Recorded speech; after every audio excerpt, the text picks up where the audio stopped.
Salut à tous, ici Frédéric Morel. Bienvenue sur ma chaîne dédiée à la science et aux découvertes scientifiques. Si vous êtes passionné par l'exploration de notre univers et les avancées scientifiques, pensez à vous abonner. Aujourd'hui, on plonge dans un sujet fascinant qui repousse les limites de notre compréhension. Bonjour Allons-y. à tous et bienvenue sur ma chaîne. Aujourd'hui, je vous propose un voyage fascinant à travers l'histoire de France, en explorant la période qui s'étend de d'Henri II à Henri IV.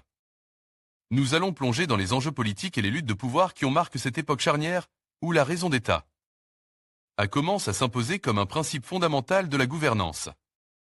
Je vais vous expliquer comment ces deux rois ont façonné le paysage politique français et comment leurs décisions ont eu des répercussions durables sur le pays. Préparez-vous à découvrir les intrigues, les alliances et les conflits qui ont conduit au triomphe de la raison d'État. C'est parti! Henri II, roi de 1547 à 1559, va poursuivre les réformes entreprises par François IER. Il met en place des ministères, crée la fonction de secrétaire d'État, institue les intendants qui vont représenter la monarchie dans les domaines de la justice, la police et les finances, sur l'ensemble du royaume. Sous son règne, les progrès de la construction monarchique commencent à diviser les adeptes du pouvoir royal absolu et ceux qui souhaitent une intervention des États généraux et des parlements dans une monarchie partagée.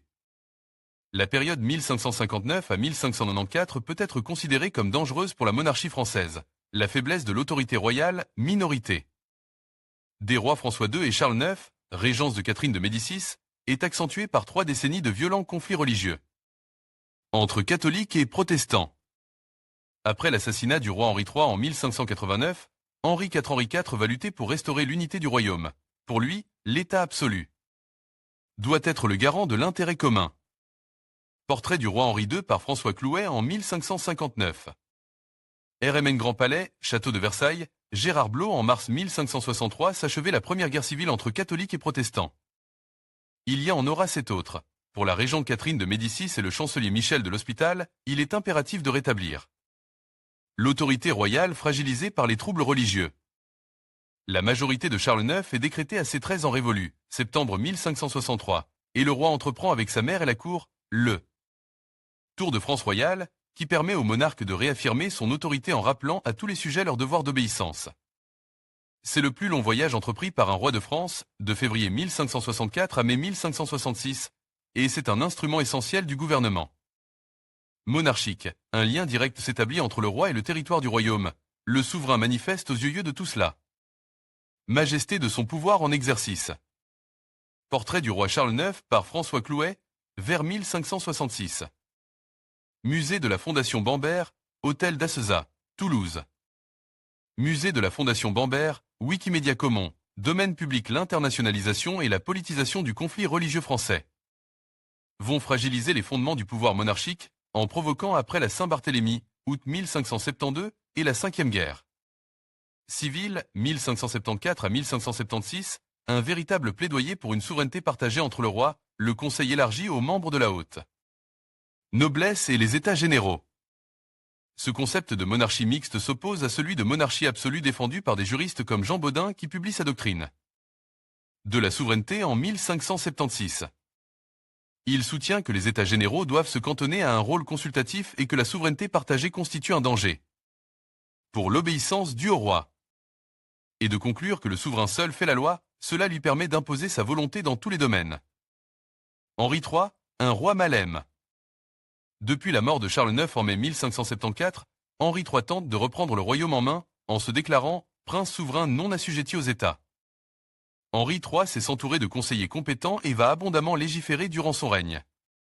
Un recueil de toutes les ordonnances françaises est publié en 1587, c'est le Code Henri III.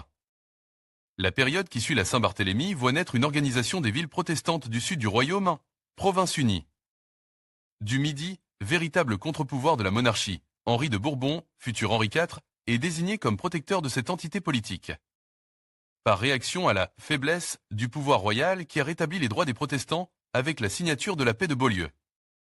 En mai 1576, les premières ligues ultracatholiques apparaissent dans les principales villes du Nord. La création de la Sainte Ligue en 1584, dont le but principal est d'empêcher l'arrivée du prince protestant Henri de Bourbon sur le trône de France, va enclencher un mouvement ligueur qui s'étend à tout le royaume.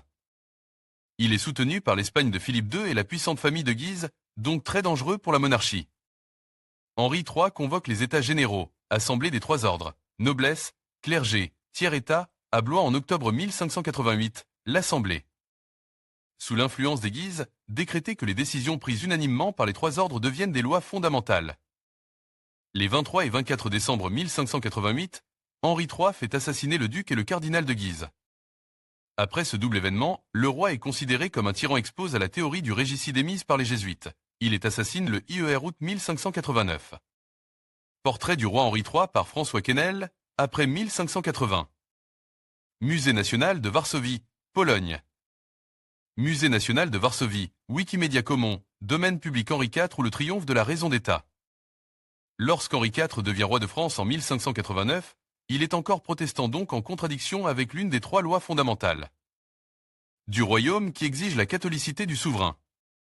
La conversion d'Henri IV est la première étape de la réconciliation entre le roi et ses sujets, dans un royaume divisé en partis politiques et religieux rivaux. De nombreux historiens s'accordent sur le fait que l'abjuration du roi en juillet 1593 représente un acte fondateur de la reconstruction de la monarchie. L'étape suivante est celle du sacre, rendu possible par l'abjuration, qui a lieu à Chartres en février 1594. Le roi accède ainsi, par cette cérémonie, à la plénitude de la dignité monarchique.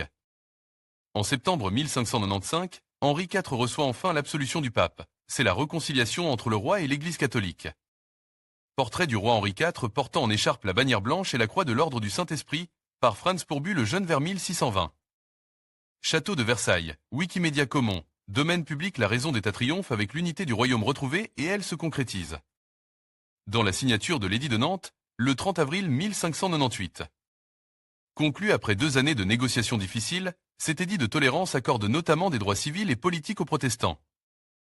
Il affirme la liberté de conscience pour tous mais privilégie cependant l'Église catholique.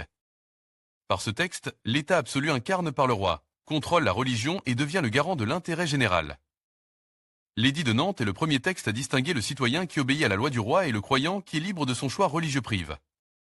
Henri IV est qualifié de « restaurateur de la monarchie », une nouvelle conception de l'autorité royale défendue par le juriste Jean Bodin, fin XVIe siècle, présente le roi légitime comme seul détenteur de la souveraineté et du monopole de la loi. Le couronnement d'Henri IV coïncide avec le retour de la paix dans le royaume et la naissance d'un sentiment patriotique attache à sa personne. Les partisans d'Henri IV défendent le gallicanisme royal. Le monarque règne seul sur son royaume et sur l'Église de France, il n'admet pas d'empiètement du pape sur son autorité. En conclusion, le passage d'Henri II à Henri IV marque une période cruciale dans l'histoire de France, où la raison d'État s'affirme comme un principe fondamental de la gouvernance. Les défis politiques et religieux de cette époque ont conduit à une redéfinition des priorités, plaçant l'unité et la stabilité du royaume au-dessus des conflits personnels et des rivalités. Henri IV, par sa politique de tolérance et son pragmatisme, incarne cette évolution vers une monarchie plus moderne, capable de naviguer dans les tumultes de son temps.